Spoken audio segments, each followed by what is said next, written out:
Assalamualaikum warahmatullahi wabarakatuh. Bismillahirrahmanirrahim.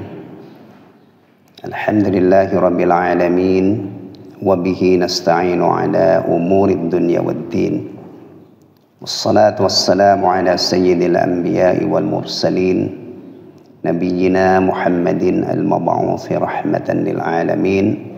Wa hujjatan 'alal khalaiqi ajma'in wa 'ala alihi wa azwajihi wa dhurriyyatihi wa sahabatihi wa man tabi'ahum bi ihsanin ila yaumiddin, amma ba'd. Jemaah sekalian rahimani wa rahimakumullah, yang semoga kita semua senantiasa mendapatkan curahan rahmat Allah Subhanahu wa taala. Insyaallah pagi ini materi kajian kita masih melanjutkan menelaah tafsir surah An-Nazi'at. Insyaallah akan kita awali dari ayat 27. Karena pada pertemuan yang lalu, bulan lalu, kita sudah sampai ayat 26 ya. Silakan dibuka yang membawa terjemahan tafsirnya. Halaman 31 ya. Ana bacakan ayat-ayat yang insyaallah akan kita telaah tafsirnya pada pagi hari ini. Kita coba sampai ayat 33 ya. Baik. A'udzu billahi minasy syaithanir rajim. أأنتم أشد خلقا أم السماء بناها رفع سمكها فسواها وأغطش ليلها وأخرج ضحاها والأرض بعد ذلك دحاها أخرج منها ماءها ومرعاها والجبال أرساها متاعا لكم ولأنعامكم. Baik. A'antum asyaddu khalqan amis sama?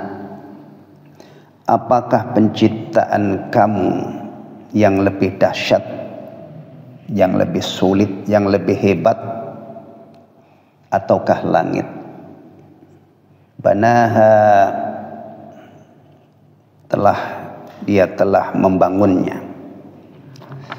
Rafa'a samkaha fasawwaha, dia meninggikan bangunannya dan menyempurnakannya atau lalu menyempurnakannya. Wa aghtasha lailaha wa akhraja duhaha, dan dia menjadikan malamnya gelap gulita dan menjadikan siangnya terang benderang. Wal arda ba'da dzalika dahaha, dan bumi sesudah itu dihamparkannya.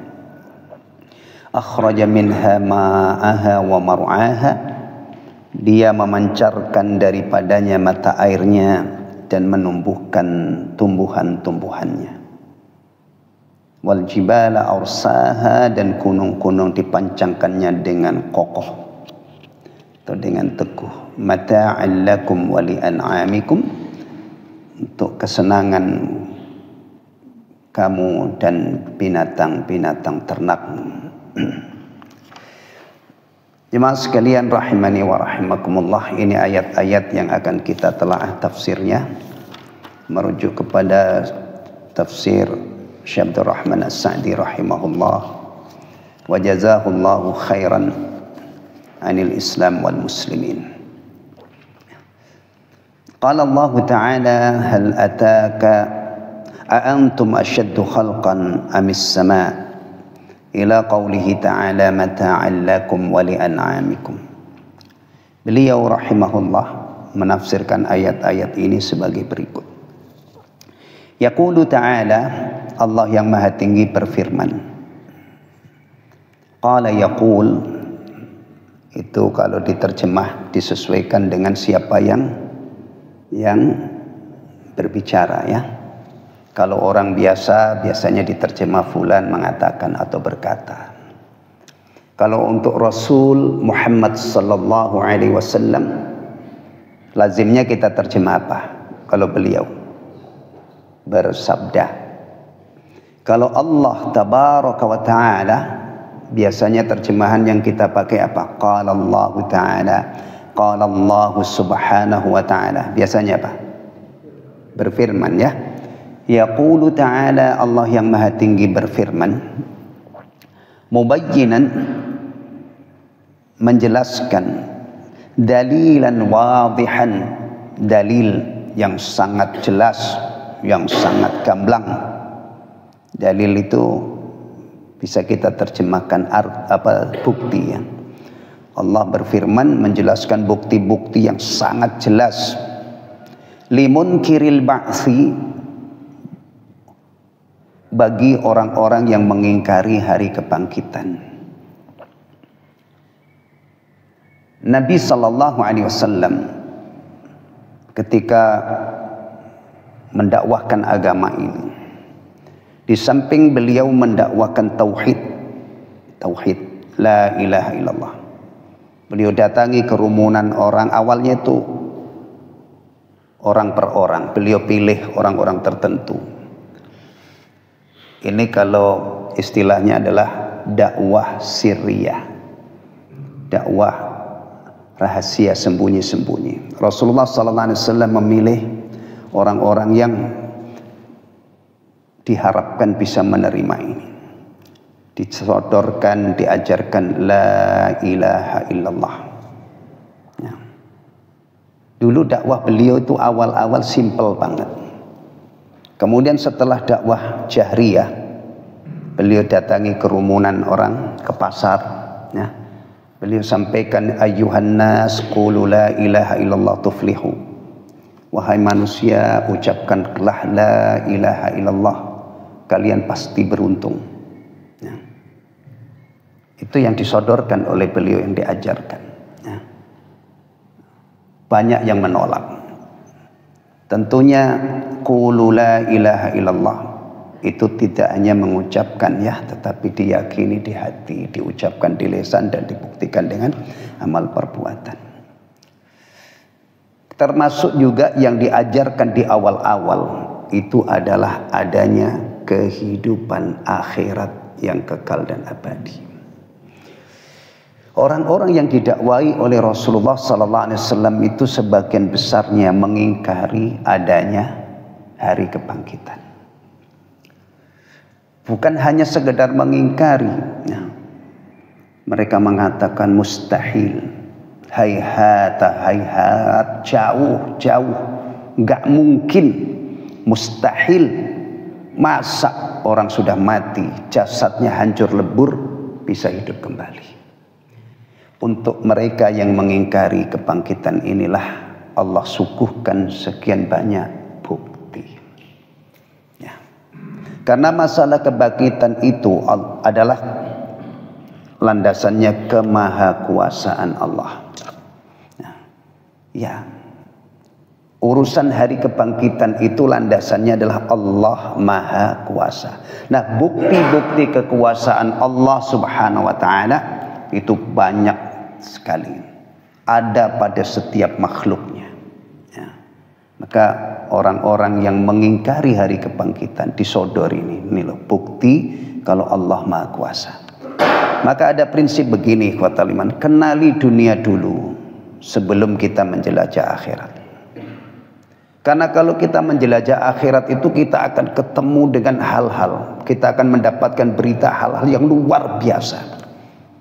Kenali dunia ya.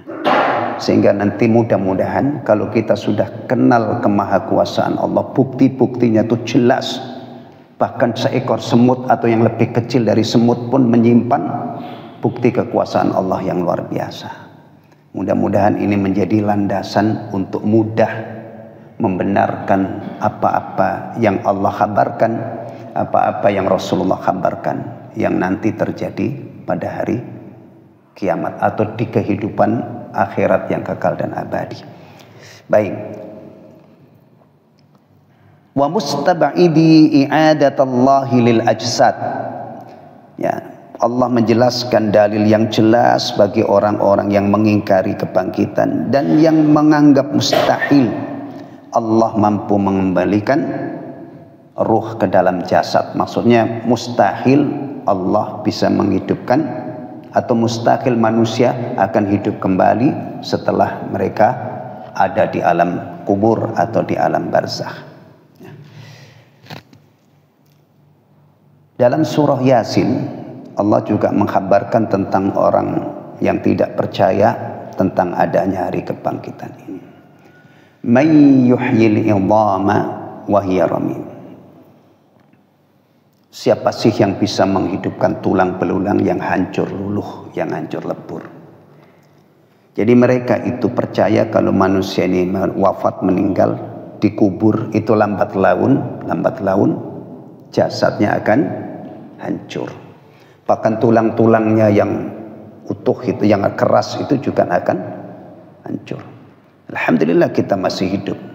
Bayangin orang yang mati, yang wafat 1000 tahun yang lalu, 10.000 tahun yang lalu, entah berapa tahun yang lalu, yang sudah di alam barzakh kan sudah hancur ya. Umumnya. Tapi kita punya keyakinan karena Nabi mengkhabarkan jasad para nabi itu tidak dimakan bumi, tidak dimakan tanah. Dan kadang-kadang ada orang-orang tertentu yang Allah kehendaki jasadnya tidak hancur. Seperti syuhada Uhud itu pada satu waktu Uhud itu dilanda banjir. Itu jasad syuhada itu pada nongol. Ya.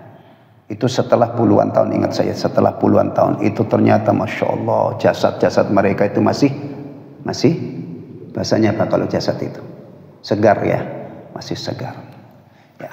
Tapi umumnya ya manusia itu kalau sudah wafat maka lambat laun jasadnya akan hancur. Siapa sih yang bisa menghidupkan ya, tulang belulang yang sudah hancur luluh? Ini kelihatannya ya ikhwatal iman, ini dalilnya kuat banget. Secara hissi, secara indrawi. Iya ya, masuk begini sudah hancur lebur bisa.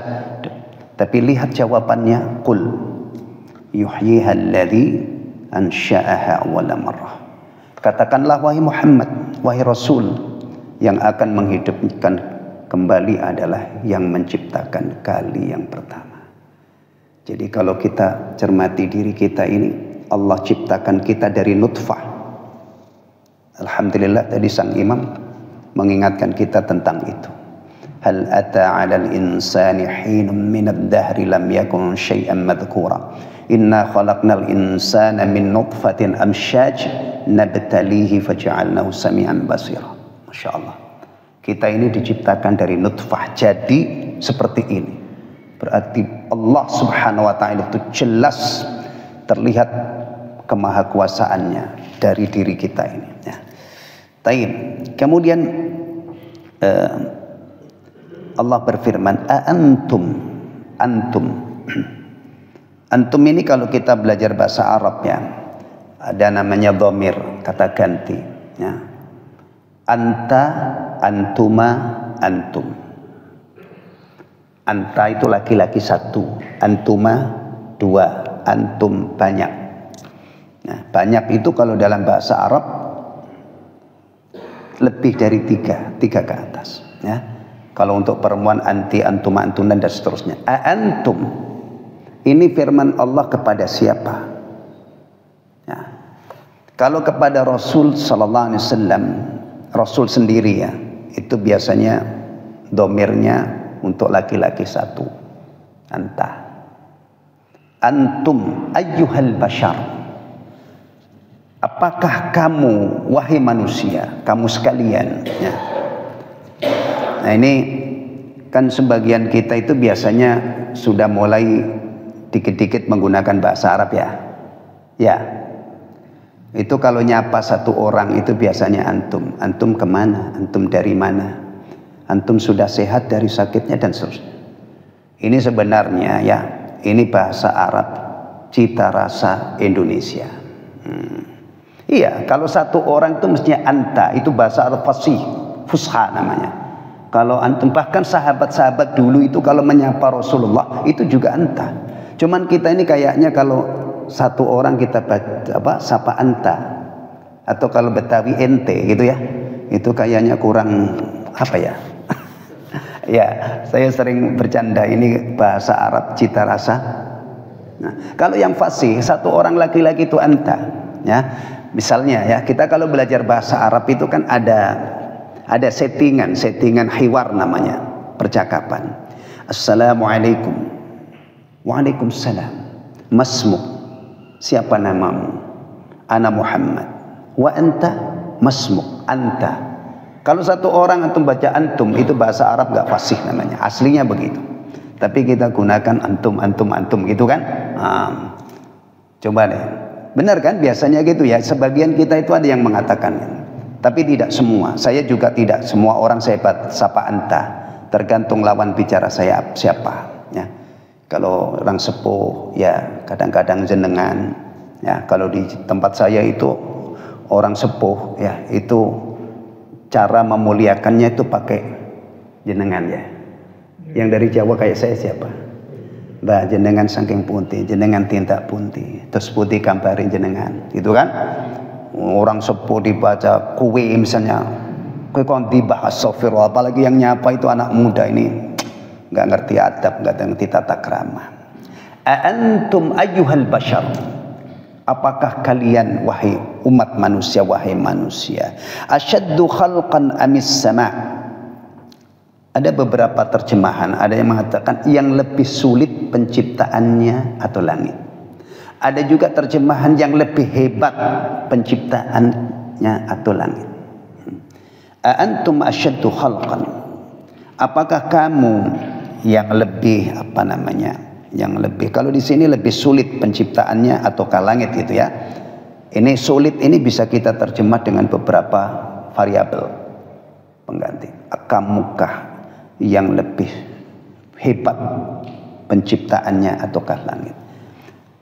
Bagi kita orang-orang yang sudah meyakini Allah Rabbul Alamin, Allah itu Rabb semesta alam, maka bumi langit seisinya ini adalah makhluk. Sahih, benar kan? Nah, makhluk itu kalau diurai, ada langit, ada bumi yang besar-besar itu, ada gunung, laut dan seterusnya. Ada kita juga.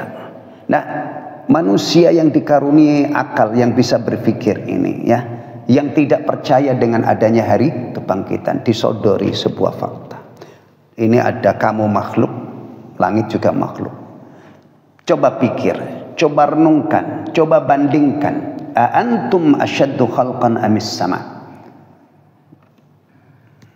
Kamukah yang lebih hebat penciptaannya ataukah langit?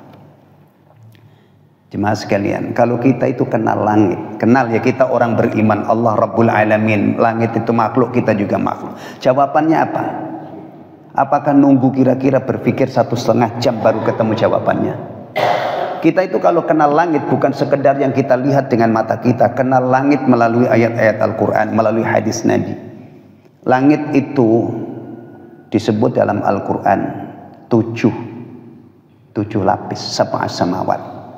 Dan ini sangat jelas bahwa langit itu 7 kalau kita merujuk kepada kisah Mi'rajnya Rasulullah. Nanti besok ya, itu kan tanggal merah Isra Mi'raj kan. Kalau kita membaca kisah Isra Mi'raj, hadis riwayat Bukhari, itu dari langit, dari Masjidil Aqsa naik sampai di langit pertama Rasulullah dan Jibril. Jibril minta dibukakan pintunya. Malaikat penjaga tanya, siapa yang bersama kamu itu? Adam. Langit pertama itu ketemu dengan Adam alaihissalam. Penjaga langit bertanya, siapa yang bersama kamu? Muhammad. Apakah dia sudah diutus? Iya. Akhirnya dibukakan, ketemu Adam alaihissalam di langit pertama. Naik lagi. Itu bukti bahwa langit itu 7 lapis itu bukan seperti kue lapis. Langit pertama, kedua, ketiga itu ada jarak, wallahu taala alam. Naik lagi ketemu penjaganya, minta dibukakan. Ketemu di Nabi siapa itu? Langit kedua, Isa dan Yahya. Ke langit ketiga ketemu Nabi Idris alaihissalam. Keempat ketemu Harun. Ketiga siapa lagi ya? Kemudian langit kelima ada Idris, Harun, Musa. Musa itu di langit keenam. Kemudian Nabi Ibrahim langit ketujuh. Itu jelas menggambarkan bahwa langit itu 7 lapis itu bukan nempel lengket gitu, tapi antar satu langit. Nah, ini kita diajak berpikir. Ini namanya ayat-ayat kauniyah, alam semesta. Al-Quran ayat qauliyah karena firman. Alam semesta ini ayat-ayat kauniyah. Al-Quran diperintahkan untuk dibaca, ditadabburi. Alam semesta ini ayat-ayat kauniyah juga diperintahkan di dalam agama ini untuk ditadabburi. Makanya biasanya orang yang pergi ke suatu tempat itu disebut tadabbur alam gitu ya. Baik. Tentu kita akan menyatakan langit yang lebih hebat. Dzatul jurmil azim, yang memiliki fisik yang besar. Wal khalqi al-qawi, penciptaan yang kokoh, kuat, tegak tanpa tiang, kokoh ya, tidak retak-retak, tidak meleot, tidak ambles, tidak runtuh, kecuali nanti kalau sudah tiba waktunya. Idzas syamsu kuwirat wa idzan nujumun kadarat, atau idzas samaa'un fatarat. Ya. Nanti kalau sudah tiba waktunya langit ini dimusnahkan oleh Allah. Tapi sebelum Allah musnahkan, ini menjadi salah satu bukti kemahakuasaannya yang dahsyat, yang luar biasa. Ya. Tapi sekarang sudah jarang ya kita melihat langit, Pak ya. Ya. Jarang. Orang sekarang itu pandangannya habis ke layar HP. Ya. Dulu sebelum ada HP itu TV. Sekarang digantikan dengan ini, ya, lebih banyak habis ke sini.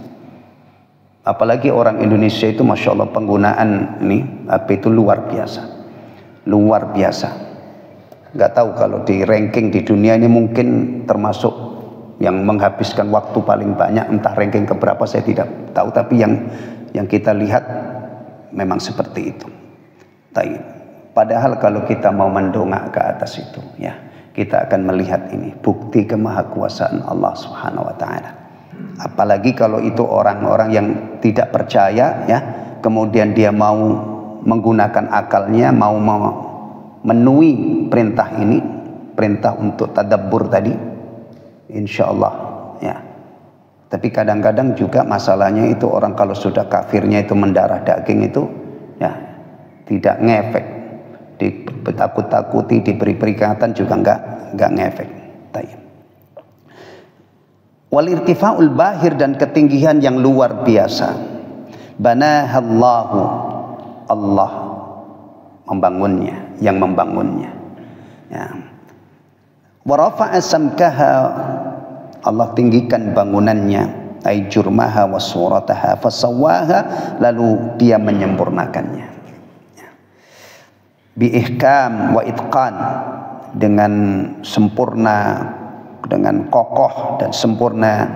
Yuhayyirul uqul wa yudhilul albab, yang membuat akal ya terperangah, akal manusia terpukau dan terperangah.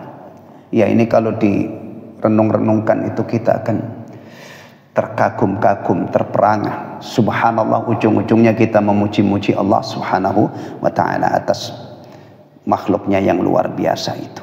Wa aghtasha lailaha wa akhraja duhaha, dan dia menjadikan malamnya gelap gulita, ay adlamahu, yakni Allah jadikan gelap. Fa'amatid dhulmah, lalu menyebarlah kegelapan itu jami'a arja'as sama', jami'a arja'is sama', di penjuru langit. Fa'adlama wajhul ard, lalu gelap pula persada bumi ini, gelap. Jemaah sekalian rahimani wa rahimakumullah, perhatikan ini ya. Pertama tadi Allah ketika berfirman tentang langit, banaha Allahu, Allah yang membangunnya. Rafa'a samkaha, dia yang meninggikan. Rafa'a ini fa'ilnya, pelakunya adalah Allah. Allah yang meninggikan bangunan langit itu. Fasawwaha, lalu dia yang menyempurnakannya. Untuk urusan malam, perhatikan, wa aghtasha, dia yang menjadikan malam gelap gulita. Malam, semua orang mengalami ini, ya, siklus kehidupannya adalah malam siang, malam siang. Bagi kita orang beriman, si malam itu, ya, malam menjadi gelap itu yang menjadikannya adalah Allah Subhanahu wa taala. Demikian juga siang, matahari terbenam, Allah yang membenamkan. Matahari terbit, Allah yang menerbitkan. Hilal, muncul bulan sabit, kemudian secara smooth, secara pelan nanti purnama nyusut lagi, begitu seterusnya. Itu semuanya adalah kita sandarkan kepada Allah.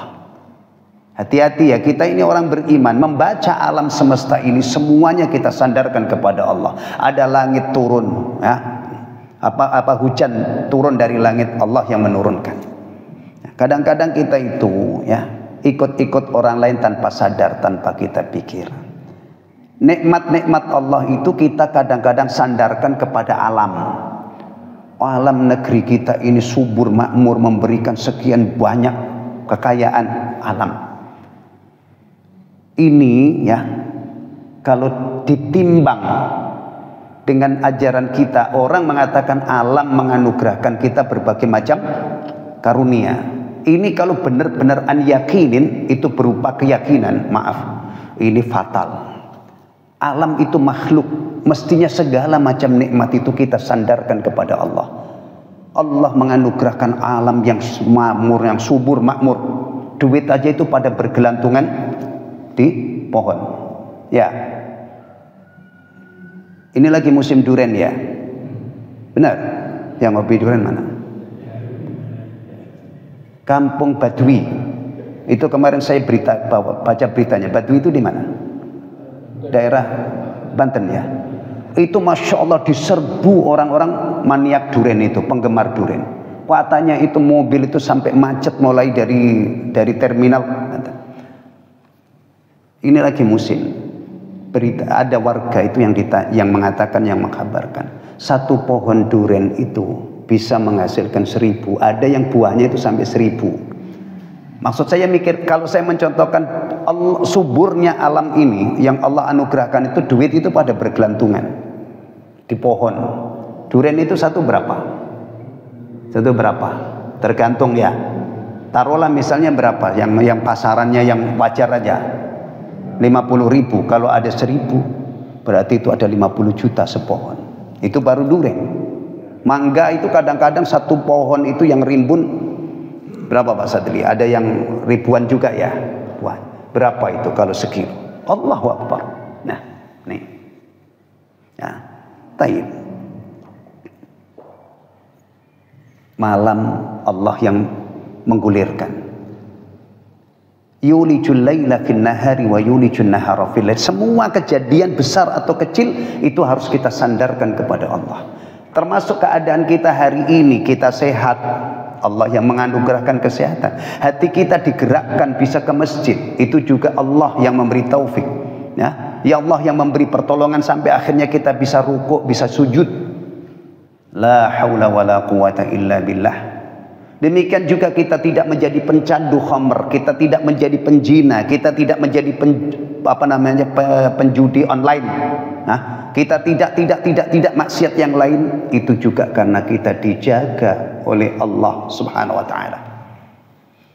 Ya. Ini kita harus hidupkan jemaah sekalian.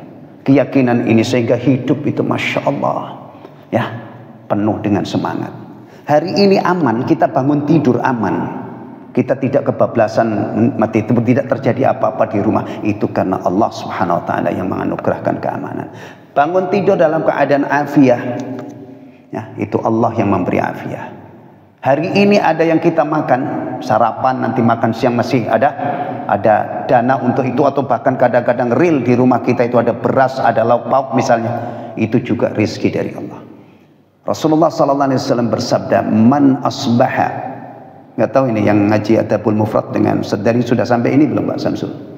Man asbaha aminan fi sirbihi mu'afan fi jasadihi wa wajada ta'ama yaumihi faka'annama hizat lahu dunya.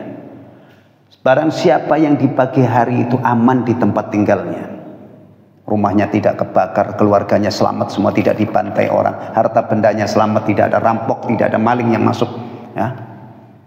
Kemudian sehat badannya dan ada makanan pada hari itu, maka seakan-akan dunia seisinya itu untuk dia. Jadi orang beriman itu dimodali oleh Allah dengan 3 nikmat tadi. Itu bisa hidup penuh rasa syukur, sudah merasa dicukupi oleh Allah, bahkan seakan-akan dunia itu diberikan kepadanya. Bisa, ya. Kadang-kadang orang itu sudah punya triliunan, mungkin bukan ribuan triliun, tapi hidupnya itu nggak kenal Allah. Punggungnya kaku kayak tiang beton, ini nggak pernah ruku, nggak pernah sujud. Ya Allah, orang bergelimang nikmat di hidupnya, pada waktu hidupnya dia tidak bersyukur, ya. Apalagi sampai kufur, apalagi sampai menyakiti Allah dengan akidah-akidah yang tidak benar, menyatakan Allah punya anak dan lain sebagainya. Wal'iyadzubillah. Itu nanti hisabnya kayak apa, balasannya itu gimana. Taib. Wa akhraja duhaha, dan Allah jadikan siangnya terang benderang, malam gelap, siang terang benderang. Kita mengikuti perguliran siang dan malam ini siklusnya. Umumnya malam itu untuk istirahat, siang untuk bertebaran di muka bumi. Itu kita bisa bertahan hidup sampai bertahun-tahun itu karena kita siklusnya kerja istirahat, kerja istirahat, ya. Maka di sini ditafsirkan oleh beliau, wa akhraja duhaha ay adhara fihi nur, yakni Allah munculkan cahaya, tampakkan cahaya al-azim yang dahsyat, cahaya matahari. Ini mulai remeng-remeng, ya. Ini kalau cerah, ini beberapa menit kemudian itu nanti sudah terbit, muncul, ya. Dan kajian kita sampai syuruk, berarti nanti jam 6 kurang seperempat insyaallah kita akhiri, ya. Tinggal seperempat jam lagi nanti sudah terang. Apalagi nanti jam 8 itu insyaallah sudah terang benderang, waktu duha sudah terang benderang. Hina ata bisyams, ketika Allah menerbitkan matahari, fantasyaran nasu fi masalihi dinihim wa dunyahum, lalu manusia itu bertebaran di muka bumi ini untuk kemaslahatan agamanya dan kemaslahatan dunianya. Ya, ada yang mungkin pergi ke tempat belajarnya, ke sekolah, mempelajari agama, berarti kan urusan agama. Ada yang kerja, masya Allah, kerja, ya.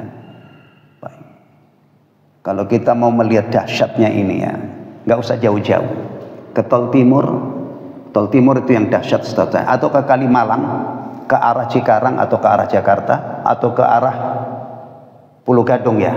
Bagaimana dahsyatnya waktu duha, orang itu bertebaran pergi ke sana, nanti sorenya balik ke sini, ya. Saya itu puluhan tahun alhamdulillah ngajar di PT SOA dari 96. Ya, itu kalau berangkat saya itu habis asar, kan berarti ngelawan arus ke arah Cikarang itu kosong, apalagi jalan Kalimalang sekarang sudah longgar. Itu yang balik ke sini itu masya Allah.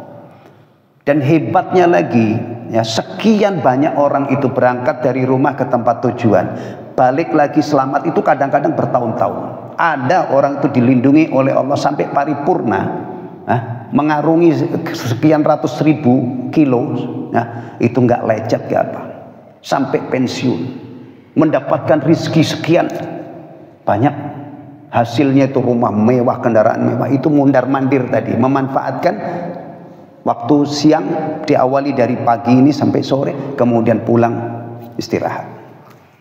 Ya Allah, digulirkannya siang dan malam ini ternyata li hikmatin azimah, dan yang paling diuntungkan adalah siapa?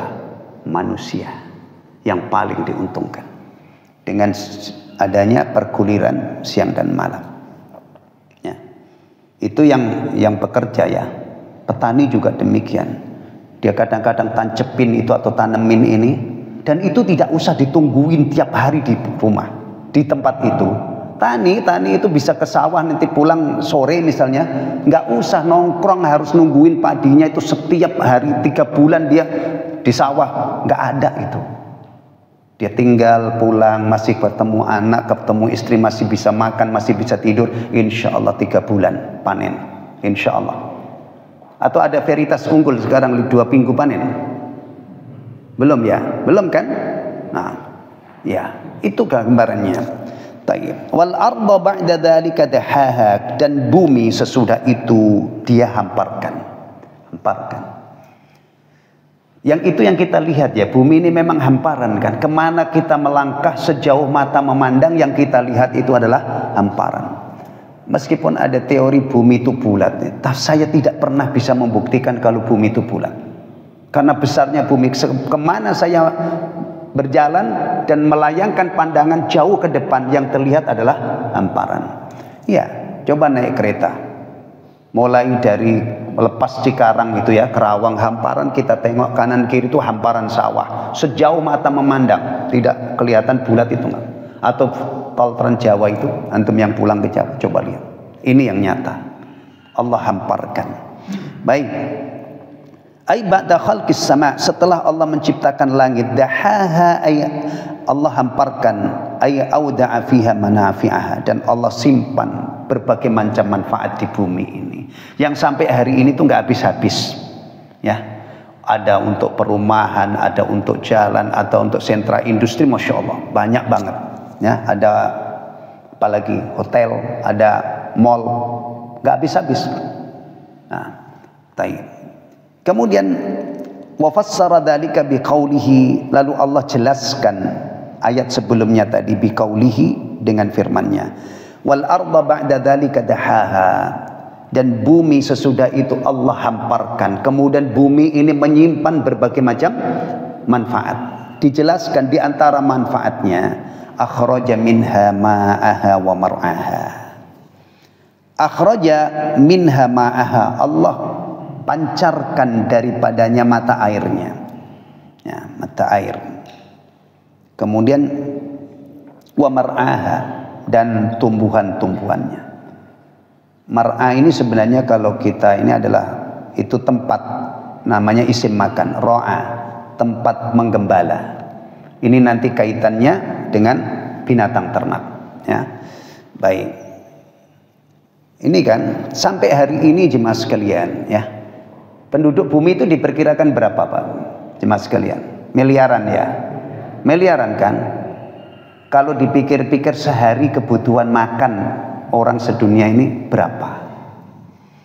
Alhamdulillah Menteri Pertanian kita ini ya, itu punya tekad swasembada pangan.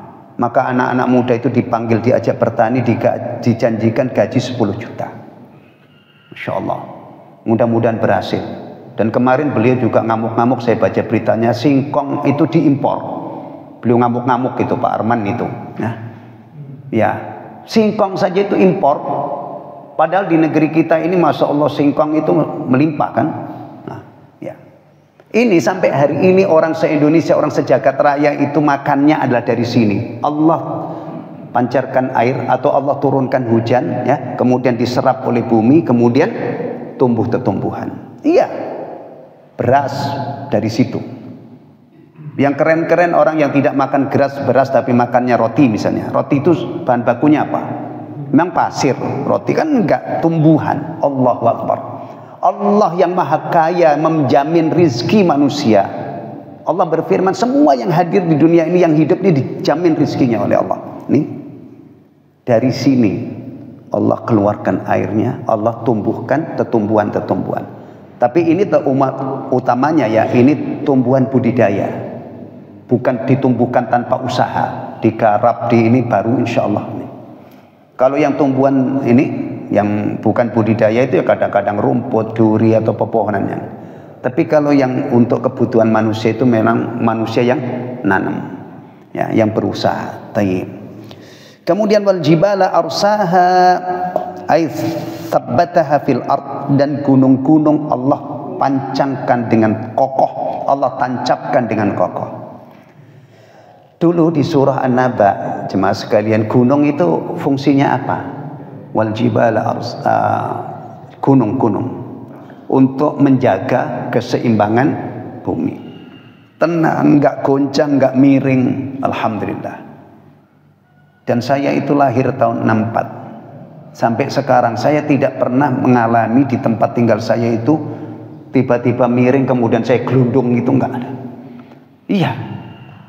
Termasuk di Bekasi ini kita bersyukur tempat yang aman puluhan tahun. Bapak mungkin ada yang lebih lama dari saya, nggak pernah ada gempa. Ini adalah dari manfaat gunung yang ditancapkan oleh Allah Subhanahu wa taala. Bumi tenang ya. Cuman kadang-kadang memang Allah kehendaki terjadi gempa. Ya. Dan kita punya teori banyaknya musibah itu terkait dengan maksiat. Ya. Tolong dijaga ilmu ini karena di luar sana itu saudara-saudara kita sudah nggak percaya ini. Ya. Kita itu kalau mengkaji, mengkalkulasi dampak maksiat, apalagi kalau kalkulasinya itu seperti yang dijelaskan oleh Imam Ibnul Qayyim Al-Jauziyah itu, Masya Allah, maksiat itu sebab utama malapetaka di dunia ini. Ya. Baik. Kemudian wal jibala arsahab mata'an lakum wa li'an'amikum. Ini puncaknya ini ya. Mata'an lakum wa li'an'amikum, untuk kesenangan kalian. Dari semua yang Allah sebutkan tadi itu adalah manafiknya, manfaatnya kembali kepada manusia. Dan lihat diri kita yang hadir di sini ini, alhamdulillah, bagian bumi Allah ini kita dirikan rumah, kita punya rumah. Bahkan kita punya kendaraan, bisa kian kemari, mondar mandir kian kemari. Ya. Rasulullah SAW mengajarkan di antara sebab bahagianya seorang mukmin itu punya rumah yang lapang, punya kendaraan yang nyaman, kendaraan yang tidak membuat dia lalai dari ibadah. Itu tolong dicatat baik-baik. Ya. Kendaraan zaman sekarang itu Masya Allah ya. Sekarang sudah mulai ada kendaraan-kendaraan yang senyap, tidak ada knalpotnya, tidak ada asap. Ya, motor juga mulai. Ya. Kemarin itu saya keluar dari Al-Falah ya. Ya. Itu di jembatan ini apa namanya? Jembatan 8 ini ya. Itu ada mobil putih, mereknya itu kalau hurufnya nggak tahu ngejanya yang benar gimana Pak Samsul. BYD. Saya amati, loh ini kok mobil nggak ada knalpotnya? Oh enggak, mobil listrik. Masya Allah. Rumah yang nyaman, yang lapang, kendaraan yang nyaman, dengan catatan tidak membuat dia lalai dari beribadah kepada Allah, tidak dijadikan alat untuk maksiat. Nah, dan tetangga yang apa namanya, yang baik, itu salah satu sebab bahagianya. Kalau kita punya rumah yang lapang, dikaruniai oleh Allah rizki, kemudian punya mobil nyaman, dan mobil kita ini tidak kemana-mana kecuali untuk hal yang mubah, hal yang diperintahkan oleh Allah, dan punya tetangga yang baik, apalagi ditambah istri salehah, seharusnya kita sudah bisa bahagia. Ya, jadi mata'an lakum, yang pertama itu adalah untuk manfaatnya kembali kepada lakum, kepada kamu. Yang tadi di awal disapa oleh Allah ya.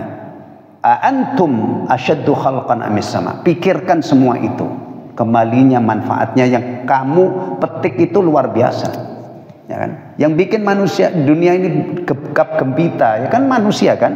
Tayyib. Kemudian wali an'amikum, dan binatang-binatang ternakmu.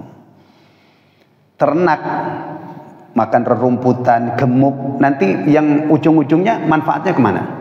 Manusia juga diperah susunya manusia yang minum, dipelihara, dijual, kadang-kadang bisa ratusan juta nilainya ya. Kalau di momen Idul Adha itu biasanya kepala negara kita ini dari dulu presiden-presiden itu korbannya kan sapi yang istimewa. Berapa itu dengar-dengar? Ratusan juta kan? Nah, dagingnya alhamdulillah sampai hari ini itu tidak punah. Kalau kita mentadaburi ayat ini, manfaatnya itu untuk kamu dan untuk binatang ternak. Binatang ternak itu sampai hari ini masih melimpah. Kita pengen makan sapi, daging sapi ada, kambing ada. Alhamdulillah. Tidak musnah. Coba kalau seandainya ini tidak ada, kayak dinosaurus itu, tinggal fosilnya. Kita baca ayat ini nggak bisa ngerasain. Padahal di dalam surah Yasin itu disebutkan bagaimana manfaat binatang ternak itu. Susunya kemudian kamu kamu pelihara, jadi aset kekayaan, dagingnya kamu makan, kamu jadikan alat angkut. Alhamdulillah. Ini jemaah sekalian rahimani wa rahimakumullah. Ayat-ayat yang disuguhkan oleh Allah kepada orang-orang yang tidak percaya dengan adanya hari kebangkitan. Bagi kita yang beriman, yang memang sudah yakin adanya hari kebangkitan, mudah-mudahan tambah mantap. Jadi kalau Allah yang menciptakan langit, bumi dan seterusnya tadi, itu semuanya adalah Allah yang melakukannya, yang itu merupakan bukti kemahakuasaan Allah. Maka membangkitkan orang yang sudah mati hidup kembali, tidak mati-mati lagi, itu adalah mudah banget bagi Allah. Kalau kita sudah percaya dengan adanya hari kiamat, tinggal berikutnya adalah memanfaatkan umur ini untuk menyiapkan bekal. Bagaimana supaya nanti kalau sudah sampai di sana kita panen, kita termasuk orang-orang yang beruntung. Beruntung itu ukurannya adalah faman zuhziha 'anil nari wa udkhilal jannah faqad faz. Untuk urusan ini meskipun kita berakal, tidak cukup mengandalkan kecerdasan.